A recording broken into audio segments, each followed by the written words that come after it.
Cube Radio. Salut, c'est Charles Tran avec l'équipe dans 5 minutes. On s'intéresse aux sciences, à l'histoire et à l'actualité. Aujourd'hui, on parle de nos comportements face à la menace climatique. Le thermomètre pourrait encore gagner jusqu'à 5 degrés d'ici 2100, ce qui aurait un fort impact sur la vie sur Terre.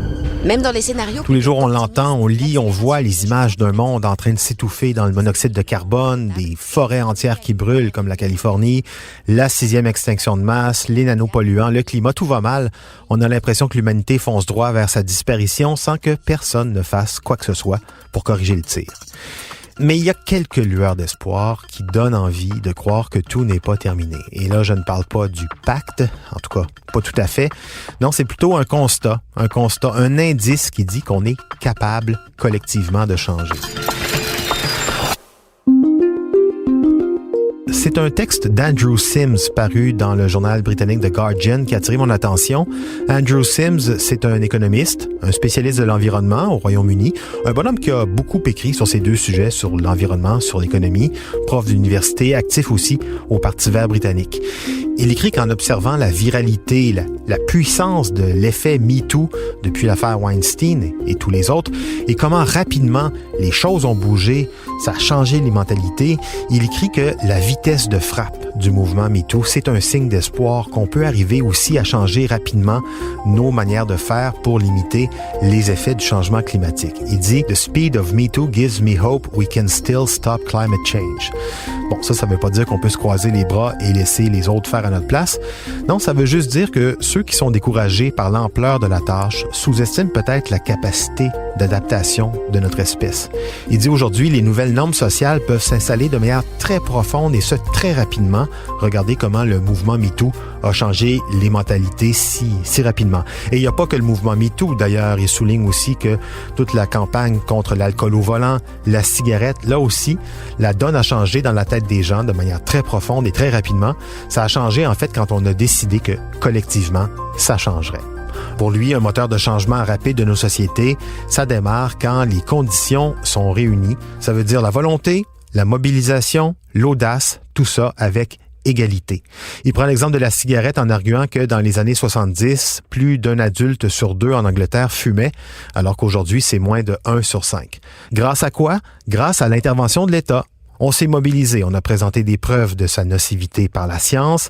La mobilisation des groupes anti-tabac a fait son travail auprès des autorités et du public. Ça a donné des règles, des lois pour encadrer non seulement la consommation de la cigarette, mais aussi, mais surtout, pour encadrer les pratiques des industriels du tabac. En tout cas, moi j'ai décidé que je fume pas. C'est ma décision. Ça a donné un bon succès contre un produit hautement addictif, fabriqué par des gens qui connaissaient pourtant ses méfaits pour la santé. Or, dit Andrew Sims, les pétrolières comme ExxonMobil savent depuis très longtemps, 1977 en tout cas sur papier, que les énergies fossiles, dont nous sommes très dépendants, menacent le climat. Face à ça, les climato-sceptiques se braquent, mais dans le fond, on sait très bien qui ils sont et ce qu'ils défendent, les lobbies. Suffit là aussi donc de poser des conditions, de sanctionner, ça prend juste du courage. Même chose pour l'alcool au volant, changer les perceptions des gens surtout, hein? Faire comprendre aux gens que les risques sont plus grands, pour soi comme pour les autres. Ils peuvent pas te faire grand-chose, c'est pas si grave que ça. T'es pas un assassin? Non. Je perds mon permis puis j'ai un dossier criminel. C'est pas si grave pour toi, ça? Qu'est-ce que tu vas faire? L'alcool au volant, c'est criminel. Point final. Réglementer, améliorer la sécurité des voitures, ça a contribué aussi à faire diminuer drastiquement la mortalité. Même chose pour les comportements sexuels et le sida, la résistance aux antibiotiques, les boissons gazeuses, la malbouffe dans les écoles. Les mentalités, c'est fait pour être changé, c'est fait pour évoluer. Pourquoi ça serait pas la même chose avec le climat? Surtout qu'aujourd'hui, on a quelque chose qui n'existait pas à l'époque, il n'y a pas si longtemps, un outil excessivement puissant, les réseaux sociaux et leur rapidité à mobiliser beaucoup de monde en même temps.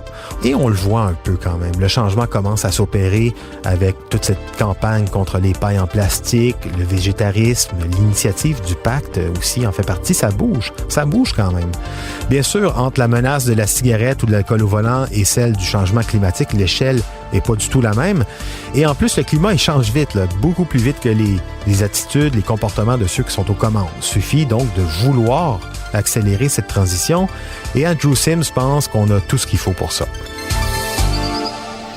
Et justement, en fouillant un peu plus sur ce monsieur Sims, on découvre qu'il est l'un des fondateurs d'un mouvement Rapid Transition, transition rapide, qui cherche à voir comment on peut changer encore plus rapidement, de manière plus efficace, de manière plus intelligente. Et selon leur conclusion, pour une société, une transition rapide des modes de vie, c'est possible, mais à certaines conditions. D'abord, quand on sait qu'on n'a pas le choix, on s'adapte très bien. Ensuite, quand on sait faire preuve d'audace, on peut être surpris des résultats. Aussi, quand on sait mettre une pression efficace, intelligente sur les politiques, ils nous écoutent. Et finalement, quand les changements sont équitables pour tout le monde, ça change plus vite. Une initiative inspirante. Il y a toutes sortes de mouvements qui s'activent autour de la transition écologique. Allez voir celui-là, en anglais, rapidtransition.org. C'était en 5 minutes.